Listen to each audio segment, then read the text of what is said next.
Hello class 9, this is your Beehive book, second chapter, The Sound of Music, part 2, where we will study about the life of Bismillah Khan.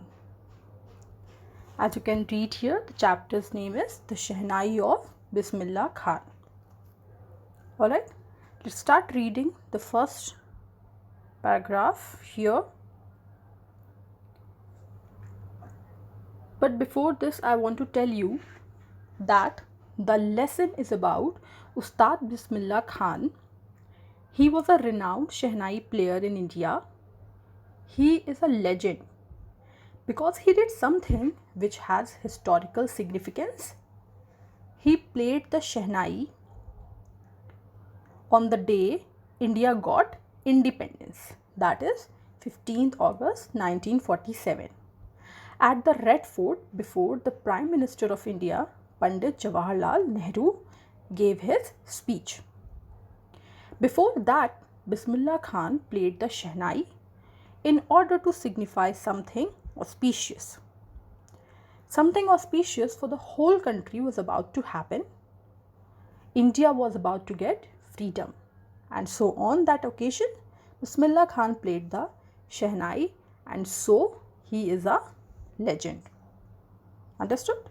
Now let's start this chapter.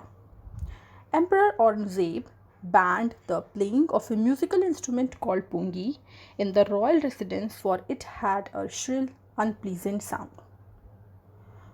So pungi was a musical instrument. The predecessors of the shehnai, means before shehnai there were pungi, and the refined version of pungi is shehnai. When the Mughals ruled India, before the Britishers came, there was a very famous Mughal ruler named Aurangzeb. You all have heard about him. He did not allow the pungi be played in his royal residence because he felt that it had a shrill, unpleasant sound. Shrill, unpleasant sound means very sharp, and unpleasant sound means the sound which you don't like, which is not pleasing. Alright. Then again read here. Pungi became the generic name for reeded noisemakers. So any musical instrument which is made with reeds, like we have flutes, clarinets, they all are classified as pungi. So pungi is a broad term for any type of instrument which uses wind to produce sounds. You all have seen how we play flute and all. In the same way, pungi and even this shehnai is also played. Understood? Now again read here. Few had thought that it would one day be revived. As Aurangzeb has banned all these reeded noisemakers, banned means prohibited, it was not allowed. He had banned pungi in his royal palace, and no one thought that one day such noisemaker, such instrument which made unpleasant sound would be played and the sound would be liked by the audience. See again here this thing, a barber of a family of professional musician who had access to the royal palace decided to improve the tonal quality of the pungi. As the pungi had an unpleasant sound, so there was a barber who belonged to a family of professional musicians, and what he wanted to play the pungi, but he knew that the sound produced by pungi was unpleasant. So what he decided to improve the sound, that tonal quality. All right, till here everything is clear. Now read here again. He chose a pipe with a natural hollow stem that was longer and broader than the pungi, and made 7 holes on the body of the pipe. The barber took a pipe which was a hollow stem. Hollow stem means empty inside. It was longer and broader than pungi. Remember this, that shehnai is longer and broader than pungi. And then what he did, he made 7 holes on the body of the pipe.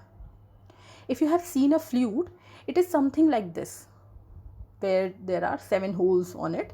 It is a pipe which is hollow from inside and had holes on it. Alright. I hope till here everything is clear. Then you can see here again, when he played on it, closing and opening some of these holes, soft and melodious sounds were produced. Alright. Then he blew air into the pipe and closed and opened different holes. If you have seen how they play flutes and all, you know how they work with their hand on the holes. He found that soft and melodious sounds were produced when he did like that. Alright. Then you can see here in this image pungi and shehnai. Alright. Then start reading from the first line. He played the instrument before royalty and everyone was impressed.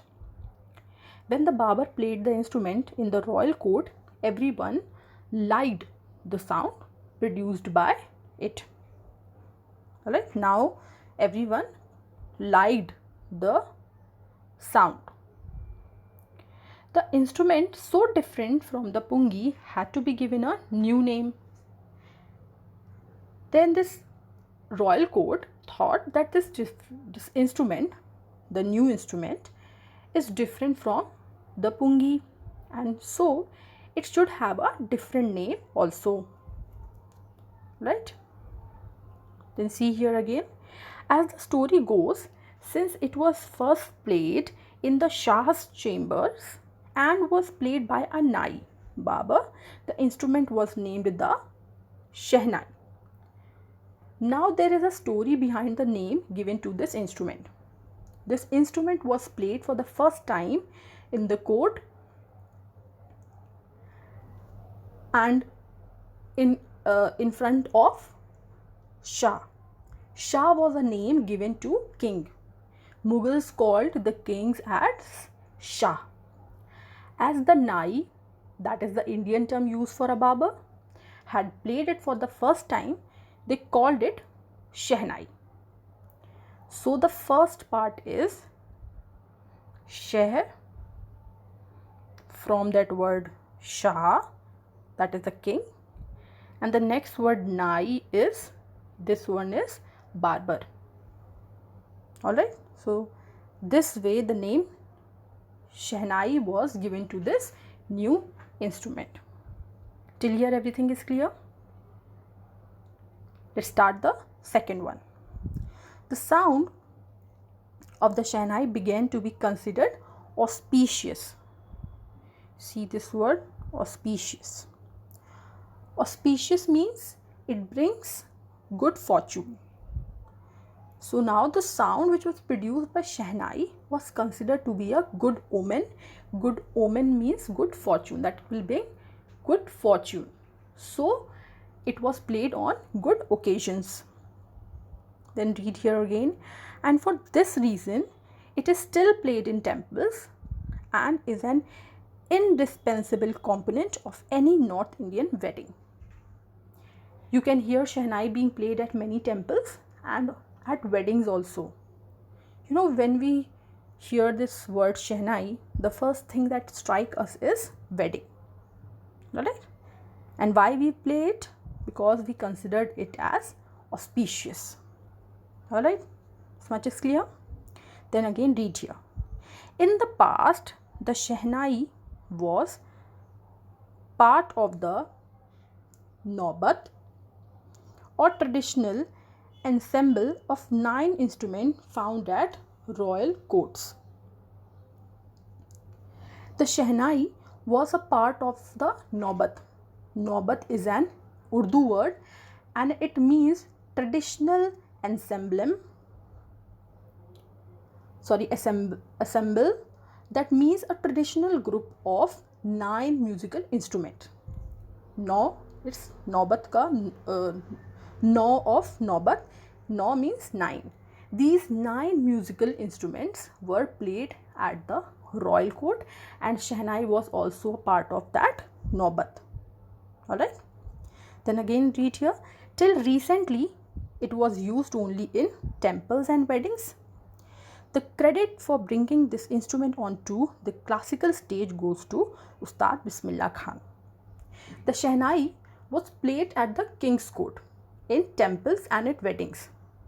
It was used on stage in performances and the credit for that goes to Ustad Bismillah Khan, who was a legendary shehnai player and people wanted to hear him play the shehnai. Understood? Till here everything is clear. Now let's start this third one.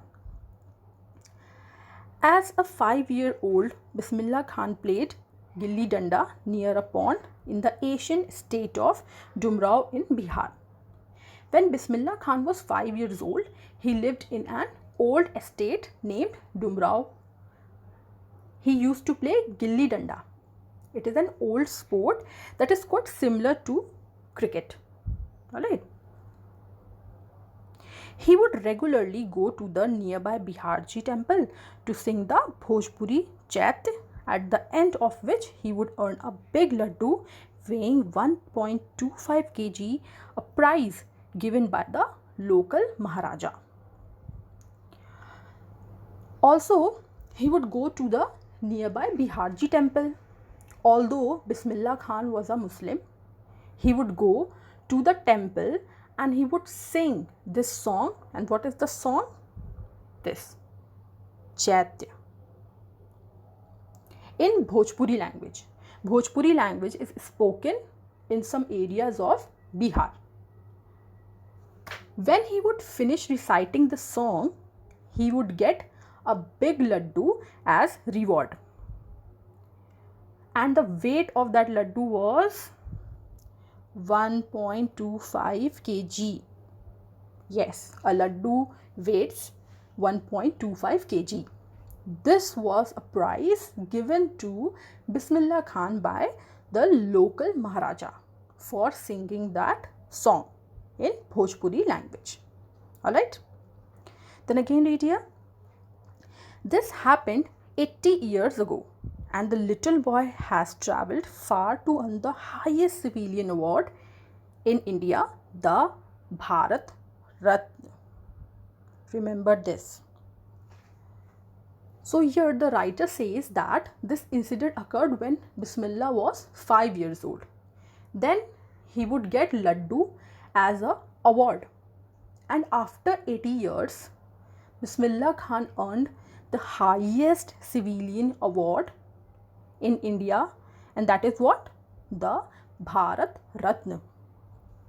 So this is the distance that he has travelled in his life.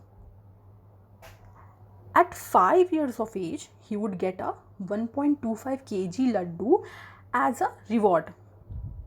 And at 80, he achieved the highest civilian award in India, that is the Bharat Ratna. Alright. I hope till here everything is clear. Now let's read the fourth one. Born on 21st March 1916, Bismillah belongs to a well-known family of musicians from Bihar. So he was born on 21st March 1916 in a family of musicians in Bihar. His grandfather, what was his name? Rasul Baks Khan, was the shehnai Nawaz of the Bhojpur King's Court. His father, Paigambar Baks, and other paternal ancestors were also great shehnai players. Alright. So his grandfather was also the shehnai player, and he used to sing in the Bhojpur king's court. And his father Paigambar Baksh, and also his paternal ancestors. Paternal ancestors means the relatives from father's side.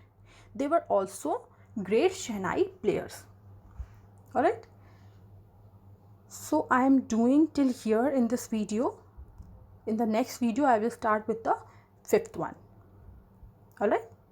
I hope everything is clear till this fourth paragraph. Everything is clear to you all.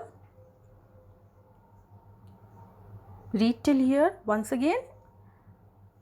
Alright. So bye and take care.